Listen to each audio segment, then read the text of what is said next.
December মাসে লিচু গাছের পরিচর্যা। ডিসেম্বর মাসে মাঝে মাঝে গাছে এরকম মাকড়সার জাল তৈরি হয় এবং এইগুলো গাছের অনেক ক্ষতি করে এবং এই জাল পুরো গাছে ভরে যাবে এবং এতে ফুল ফল আসতে অনেক সমস্যা হবে, কারণ ফেব্রুয়ারির 15-20 তারিখ থেকে লিচু গাছে ফুল আসে, তাই আগে থেকে পরিচর্যা নেওয়া উচিত। এই পরিচর্যার জন্য আমরা নিচ্ছি সাব পাউডার, একটা ফাঙ্গাসাইড আর একটা কীটনাশক। কীটনাশক হচ্ছে সুপার কিলার, এটা বেশ ভালো। সুপার কিলার আর হচ্ছে সাব পাউডার, ফাঙ্গাসাইড, এই দুটোই স্প্রে করে দেবো। আমরা 5 লিটার জলে একটু সুপার কিলার দেবো। সুপার কিলার হচ্ছে 10 ml দেবো। 10 ml না দিলেও একটু 20 ml দিলেও কোনো চাপ নেই, কারণ এখন গাছে কোনো ফুল নেই।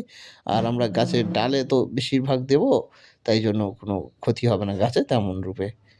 এবার আমরা সাব পাউডার দেবো পরিমাণ মতো।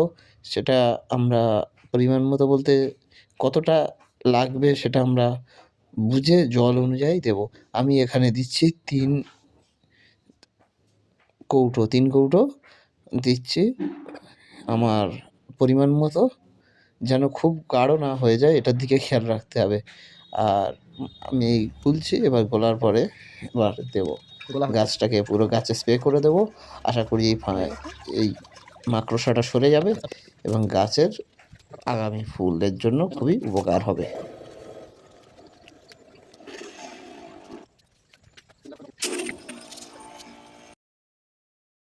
टीवी में हॉबी ही किसान है।